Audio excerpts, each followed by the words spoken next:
I was home alone for the week. My family had gone on vacation and I had to stay home and work. It was about 2 a.m. I had stayed up late to watch a scary movie in the dark of my basement. I was intent on really scaring myself and seeing how far into terror I could really go, while still knowing I was safe in my own home. It was then that I heard the pounding of footsteps on the first floor. This was a common and annoying occurrence when my family was home. Every time they would pass through the front hallway, past the basement door, I would hear their footsteps. This time, fear immediately shot through me at the sound. My reflex was to turn the television off immediately. The basement door was up a flight of steps and around the corner, so whoever it was wouldn't have seen any light. I heard the basement door click and turn. As I sat in absolute darkness, I moved slowly so as to be absolutely silent. I crawled behind our large television. As I passed it inch by inch, I noted with panic that its black screen still dimly glowed. I heard footsteps coming down the carpeted but creaky stairs. I froze on my hiding place, listening. For many long minutes, I heard nothing. Had the intruder seen the television's afterglow, or did it fade out in time? Was he standing in the pitch dark, listening for me? I stayed there in the total silence for what felt like eternity. My panic state began to fade, and I began to think more clearly. Did I really hear an intruder? Could someone possibly be standing there in the silence for so long without making any noise? The basement was so exceedingly quiet that the silence itself began to hurt my ears. Could the unknown person really avoid any noise from shuffling or breathing or anything else? If there was an intruder, he was still in the basement, because the creaky stairs were a dead giveaway. The door handle would click, and he wouldn't know how to hide his footsteps on the first floor, so they couldn't be heard down here. I began counting in my head, trying to pass the time. Drool fell from my mouth onto the carpet. I was too afraid to even swallow. I counted to 60, once, twice, and several more times. After a while, the fear had faded, and I was more confused than anything.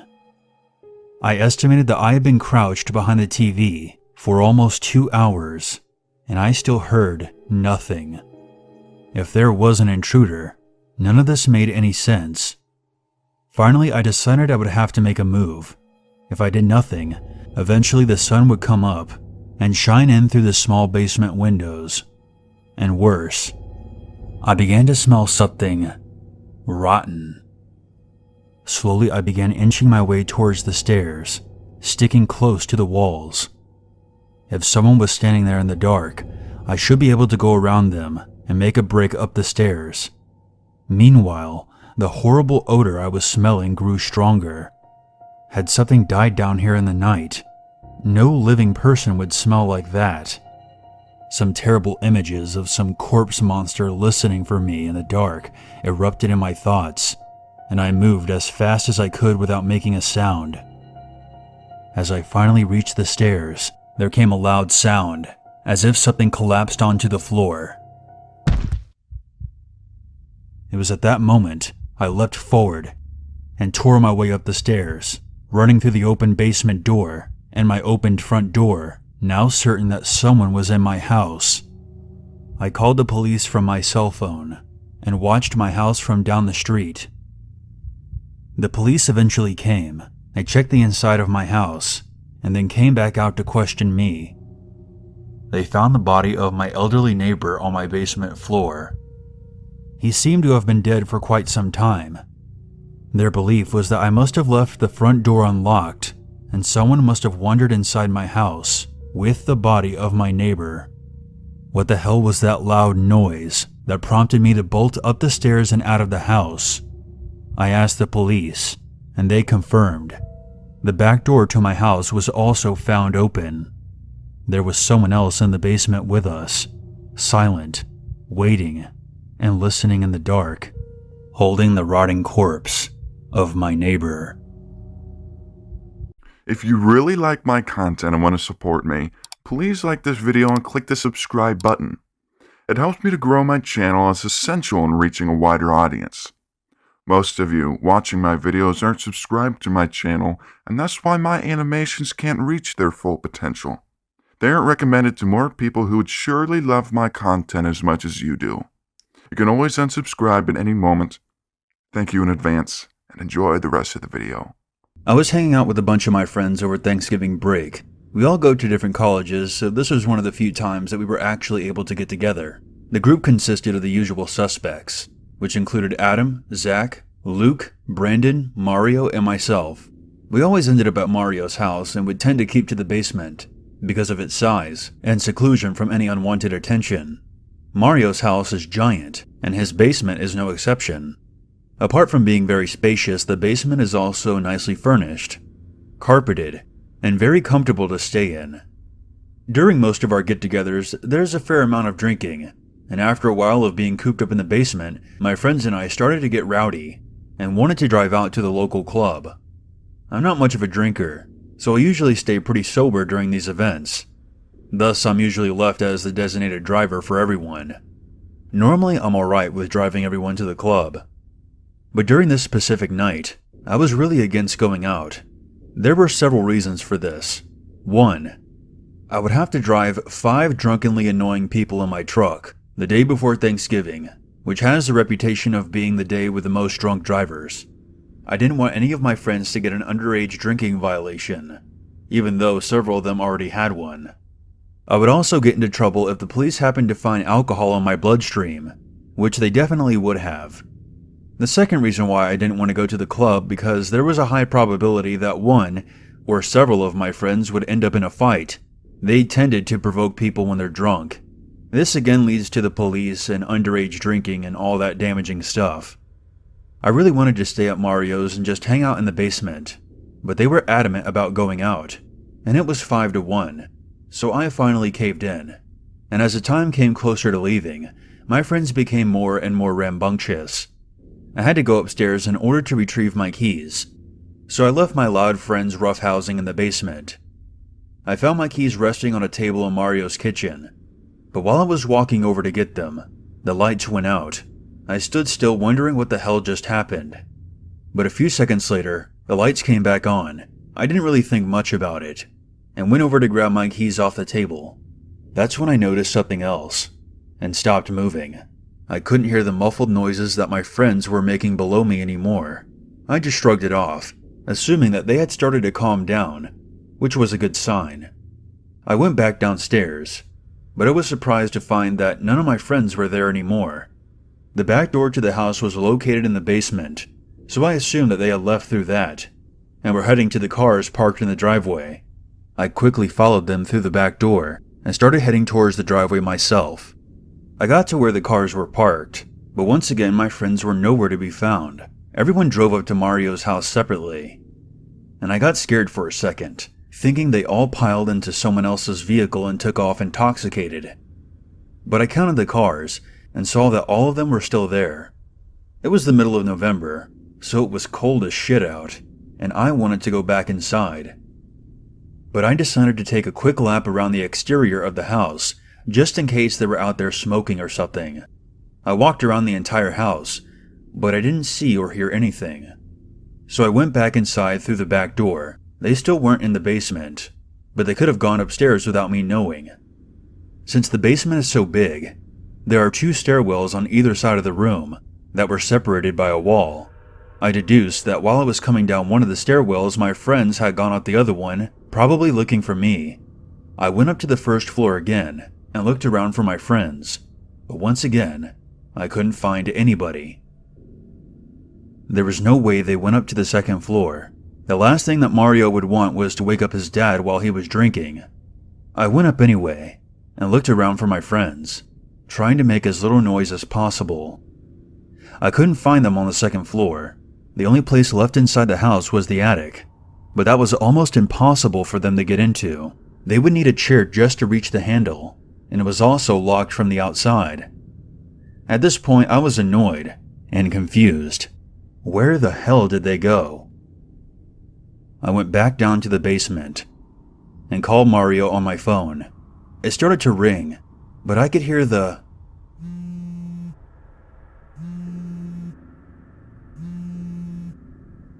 on the coffee table next to me. Mario had left his phone. I tried calling Zach. It went straight to voicemail. I tried calling Luke. Same thing. Then Adam and Brandon. Every single one went straight to voicemail. I didn't know what to do at this point besides wait. I just sat there on the couch alone in the basement. I wasn't moving at all. I was just listening to nothing. It was really creepy in the basement all by myself. I don't want to come off as cliche by saying that it was almost too quiet, but that's exactly what it was. It's hard to describe the stillness that I was feeling. The best way I could put it was that I could literally hear the silence around me. I was starting to freak myself out and wanted to turn on the TV. I was about to stand up and get the remote when I heard something. It was very soft, but I knew I heard it. I stood still and let the silence consume me. After a few seconds, I heard the same thing again. It was still very soft, but I could tell what it was. It was snickering. The kind of snickering that you make whenever you try to suppress a laugh by putting your hand over your mouth. That's when it hit me. My friends were hiding somewhere and laughing at me. They obviously didn't want to be found, which is why they were trying to hold back their laughter. Once I figured out what the noise was, I became very annoyed. My friends were intentionally hiding from me even though I was getting genuinely worried about where they were. I got up and started looking around for them again, thoroughly checking all the closets in the basement. There were a lot of them. While I was looking, the snickering started to become more distinguished, but I couldn't figure out where it was coming from. I was at the end of the room, and I would hear the snickering behind me, but once I went over to the opposite end of the basement, I would hear it behind me again. As I mentioned before, the basement is a big area, with a lot of closets and closed rooms, but there are only so many places that a person can hide, and I felt like I checked all of them. Yet the damn snickering was still going on, and it was very noticeable at this point. Then, all at once, it stopped. It cut off out of nowhere, and the lights went out once again. There was no way that my friends could choreograph a stunt like this, especially while they had been drinking. Something was wrong. Something felt off, and it was at that exact moment I started to become scared. Standing in the middle of the dark basement, not moving, and was once again in complete and utter silence. It felt like I was in a nightmare and wanted to wake up more than anything. Instead, I just stood there, too petrified to move. That's when I could hear footsteps. The floor was carpeted, so they were quiet, but I could hear them clear as day. They were coming from my right, but they weren't the type of footsteps that you would expect. These were very particular. They were taken slowly, carefully. Each step was followed by a few seconds of silence, as if whatever was walking did not want to be heard. Something was creeping closer to me. I dared not move my body, but I searched frantically with my eyes, trying to see what was approaching. It was still pitch black, but I could swear I could make out a figure advancing towards me from the right. I closed my eyes and started to cry. I couldn't help it. Warm tears slid down my cheeks as I braced myself for the worst. Then the lights came back on, and I almost screamed. I looked around, but there was no one in the basement with me. The snickering was gone, and I felt lightheaded from the amount of terror that was flowing through me. I was horrified, and I didn't want to be in that room by myself any longer. I still had no idea where my friends were, and as much as I wanted to leave, I still didn't want to leave them behind. If this was some kind of elaborate prank that my friends were trying to scare me with, it worked. But the joke was over, and they would have to come out of hiding by now. I texted each of my friends saying that I was going to leave if they didn't come out. I tried calling each of them 3 times, but like before, they all went straight to voicemail, except for Mario's, which was still buzzing on the coffee table. I told myself that I would give them 5 more minutes to respond, and then I was out of there. 5 minutes passed, and I was leaving through the back door and heading towards my truck. It was almost 2 o'clock in the morning at this point. I was tired, scared, and annoyed. I honestly didn't know what to make of the situation. Once I got home, I started to realize how stupid I was for thinking that there was some monster in the basement with me. I knew my friends were just trying to scare me for whatever reason, and I'm sure that I gave them the exact reaction that they were looking for, me crying by myself in the dark.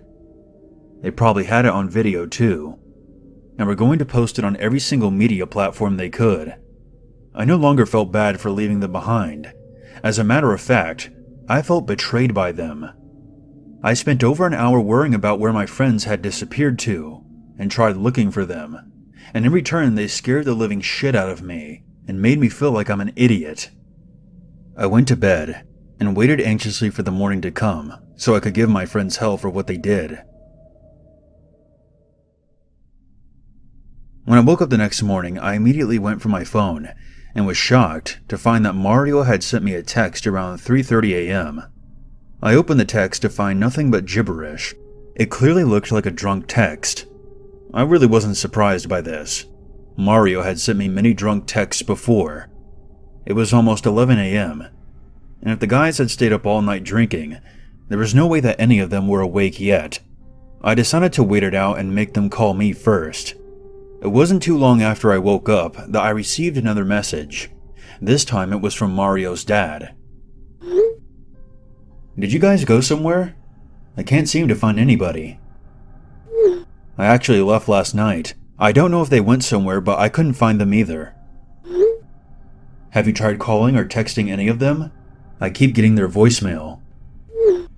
"Yeah, I'm getting the same thing."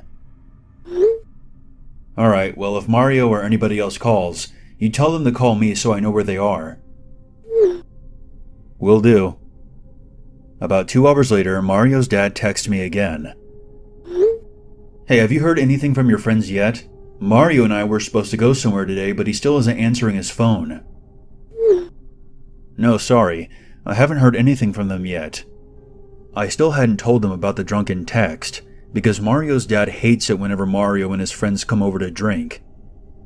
Around 4 p.m., Mario's dad messages me once again.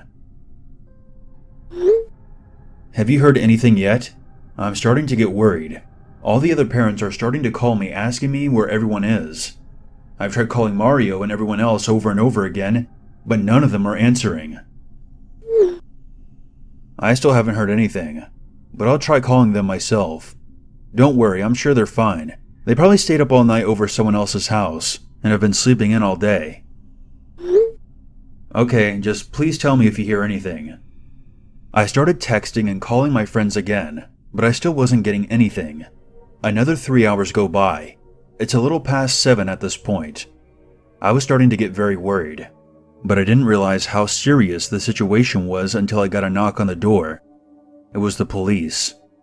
They informed me that Mario's dad and several of the other parents reported their sons missing. I was driven back to Mario's house and was greeted by several other police officers, as well as all of my friends' worried parents. The parents kept asking me questions about what we were doing last night and where their children had gone, but I honestly didn't know. I just kept reassuring them that everybody was alright, but after a while, even I was starting to doubt myself. 2 police officers, one skinny and one fat, escorted me into the basement. They kept asking me questions and I answered as best as I could, but I was starting to become delirious from everything that was happening. I told them the whole story, starting from when I went upstairs to get my car keys. I told them about the snickering and how the lights went out. I told them about the figure I saw creeping towards me in the dark. At this point, I didn't care how crazy it sounded. I just wanted my friends to be okay. I told them about the drunken text I got last night, and when I showed them the message, the fat cop took my phone and walked away with it. I was left with the skinny police officer, who continued to ask me questions. I asked him if Mario's dad had found his phone on the coffee table. The officer told me that Mario's dad found no such thing. I informed the officer that I distinctly remembered seeing Mario's phone on the coffee table, and had assumed that he retrieved it later, which would explain the drunken text I got from him last night. He wrote down a couple more notes and left, telling me to stay where I was. I was back in the basement, standing almost exactly where I was when the lights went out. The scene now, compared to last night, was completely different. There were detectives everywhere looking over everything, dusting for fingerprints and asking questions. I closed my eyes and zoned out for a while. I was sucked back into reality when the fat officer yelled for me to come over. He was standing next to some geeky-looking guy wearing glasses. Once I got over to them, the fat cop asked me if I was playing some kind of sick joke. Stunned, I asked him what he was talking about. The guy with the glasses was the first to answer. He informed me that the text that Mario had sent me last night was not gibberish. It was Latin, and translated to, "Your friends are with me now."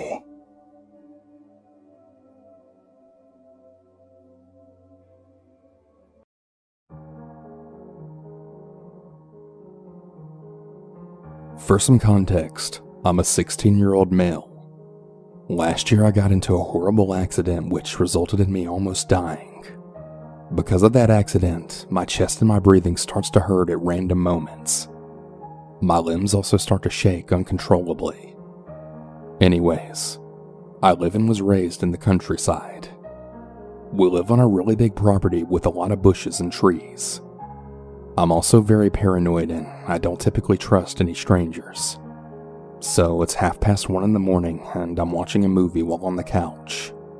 My parents were asleep and my sister was out of town drinking when suddenly I saw the motion detecting light flip on outside. The shutters were shut, but the light was so bright that you could actually see cracks of light coming right through the shutters. Then I heard the back door start to rattle. I thought it was just my sister who had come home from drinking. She didn't come in for another 20 minutes though, so I asked her what she was doing staying outside that long. "What do you mean? I just came home," she said. I brushed it off thinking that it must have been the wind because there was a very heavy storm going on that night. Me and my sister part ways for the night and we both go to bed. The next night it's 1:15 a.m. and I was making myself a sandwich in the kitchen which connects to the garage. I also want to add that my dog and cat also sleep in the garage. Then out of nowhere, my dog started going crazy, barking really loud. At first I thought he was barking at the cat, but when he didn't stop after a minute, that's when I started to get suspicious. Then I remembered what went down last night. Like I said before, I'm really paranoid, so I go to grab my knife since all of the guns are kept in the garage. Just when I'm about to go into the garage, my dog finally shuts up. I put my ear against the garage door for several minutes. Nothing. Really freaked out, I just decided to go to bed. I decided I would tell my parents about it the next day, but they just brushed it off. It's now the next night, and it's 1:46 a.m. At this point, I was honestly just expecting for the dog to start barking, with my knife in hand. And there it was. My dog started going absolutely ballistic yet again. This time I rushed to the garage, and just as I'm approaching it, I then start to hear shuffling in the garage. Now I'm positive somebody's in there. I slammed open the door, and what do you know? Nothing. I searched the entire fucking garage, and still nothing. I tell my mom since my dad was on a business trip. I told her that we might need to call the police. She didn't believe me, and she actually forbade me from calling the cops. I went back downstairs thinking I was going crazy. Maybe this really was just all in my head. And that's when I then heard a whistle right through the window. I then ran to the window and opened the shutters. Nothing. I started walking to the garage when I heard another tap, followed by another whistle at the kitchen window. I swung open the blinds to see the motion sensor light on. I burst in the garage to grab a shotgun, but it's empty. I was looking everywhere for the ammo, but I couldn't find one single shell anywhere. That's when I then realized that the shotgun ammo wasn't the only ammo that was missing. All of the ammo, rifle, pistol, revolver, and shotgun were all gone. Then I heard 3 taps right on the garage door right next to me, followed by yet another whistle and a laugh. Luckily, I knew where my dad had kept the spare ammo hidden at, so I grabbed the shells from the hidden stash, which was luckily not found by the guy. I go back inside the living room to hear more taps and whistles at every fucking window.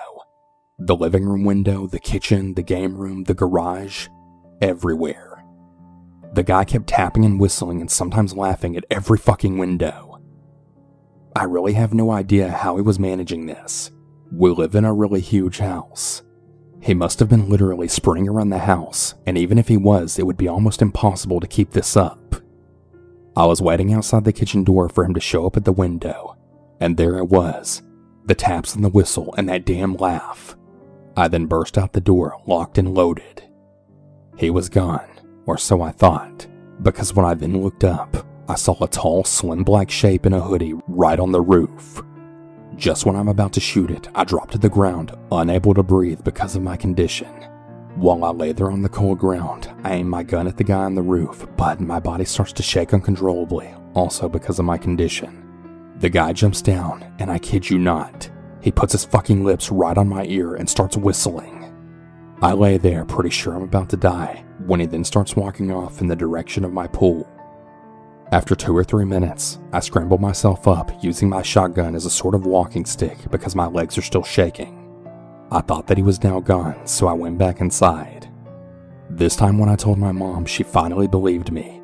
But just right when we were about to call the cops, we take a look outside the window, and I kid you not, we actually saw this guy's head popping out from the pool.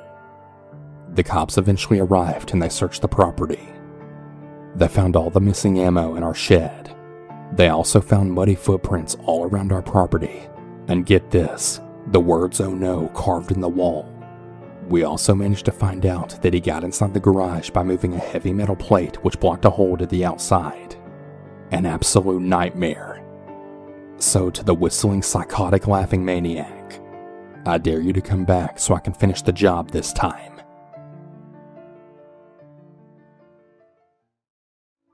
When I was an infant, I was in a freak accident where a gun in the back of my parents' pickup had actually misfired and the bullet went through my mom's wrist, both top and bottom, and then the bullet entered through my left foot right on the side and up through the top. I still have my foot and I got super lucky. Fast forward about 34 years. It's now March 2018. I'm battling one of the worst ear infections I've ever had. I had barely slept for days because I couldn't lay my head flat without bawling my eyes out. My fiance Steve had been working construction and he takes sleeping meds in order to fall asleep. So we go to bed on this Thursday night as he had to work early in the morning on the Friday. I was finally beating the ear infection, so this night I was totally out, sleeping so heavy for the first time in days. I awoke to a noise but just assumed Steve was getting up to go to the bathroom or something. So I dozed right back off, but then I heard yelling. I'm in a brain fog and my brain isn't awake or processing anything. I heard more yelling, so I remember jumping out of the bed and standing up in the dark, and I was able to comprehend that it was Steve yelling. For some reason, I thought that maybe the cops were in my house or something, but the first words my brain actually understood were, Give me the money. Wait, what? The cops don't yell that. What the hell's going on here? Steve is buck naked in all his glory, charging at these assailants, and then he slams our bedroom door, trying to keep them from getting into the room where I am. These bastards try swinging the door open, and Steve slams the door shut again. All of a sudden, I start hearing popping noises. These motherfuckers were actually shooting at us. I watch Steve Spider-Man around the room, trying to not take a bullet, but keeping our door shut so they can't get to me. I hear Steve yelling, "Get the gun! Get the gun!" And my brain is thinking, why on earth would I charge these intruders and get their gun? Like I said before, I was sleeping super hard and the brain fog in my brain in stupid mode. I finally realized that he's talking about getting our gun. Yeah, I'm a dumbass. So I click the light on, grab our gun, and then hand it to Steve. These junky piece of shit intruders have now ran out the very same way they came in, through the back door. Apparently my idiot roommate hadn't locked the back door. Anyways, I'm now shaking and I'm damn near hysterical at this point. Steve was grazed by 2 of the 6 bullets that had been shot at us. I spent an entire month tending to his wounds and nursing him back to health. We also got a dog and we installed a home security system. I sometimes still put a chair under the doorknob some nights, and I haven't had a good night's sleep in like 2 years. Most nights Steve would have slept right through anything due to the meds, and I would have woke up to them. but by some miracle he heard them first and protected me and himself like a true hero. He wasn't even supposed to be home yet.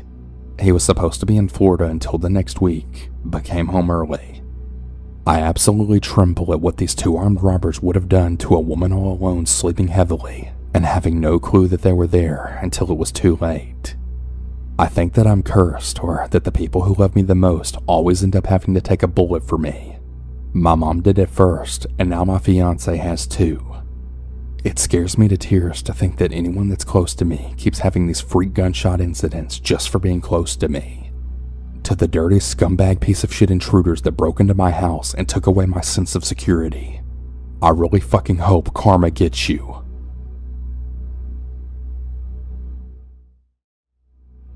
I work as a security guard for an alarm response company. We answer alarms for businesses and private residences.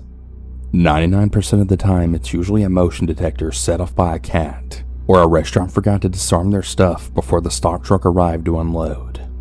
In this specific case, I was called out to a house where the back door alarm was set off, like it thought someone opened it. The owner was out of town, but she was alerted by her app and she had her mother meet me there. We checked the door. It's locked. We figured that maybe someone tried the door but that it didn't budge, then setting off the alarm, but there's a light on inside. The mom mentions this to the daughter on the phone. Daughter says she isn't sure if she left the light on or not. It's a good idea to make people think someone's home, but she isn't sure. Well, that gave me a bad tingle. The mother wanted to go inside to check, but she didn't have a spare key.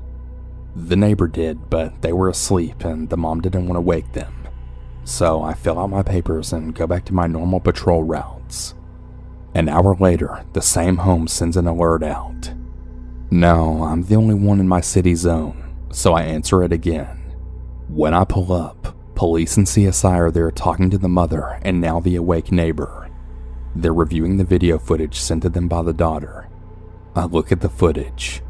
There were 4 armed men wearing masks and hoodies that came out of the bathroom literally a minute after the mother and I left. They proceeded to rob the place. They had apparently broken in and then locked the door behind them for appearances. They're the ones who turned on the light. The mother then told me that 3 guys had robbed her daughter's home about a month before. Somehow they just knew when this girl would be out of town. They appeared smart, desiring a quiet robbery without any conflict, but they brought guns, so I guess they were prepared to shoot their way out of trouble if need be. The mother had wanted to go in that night. If she had had a key or woken the neighbor for the key, we would have likely been shot dead by these guys when we went inside. My work doesn't give me Kevlar vests or anything. If I ever get another house call and someone is there, I am definitely not going inside no matter what is asked of me. I count myself fortunate the way was blocked this time, because I was absolutely prepared to foolishly go in and check if I could. The 1% of calls where something is actually off, it's never been as bad as this one. To those armed robbers, I'm really, really glad we never met.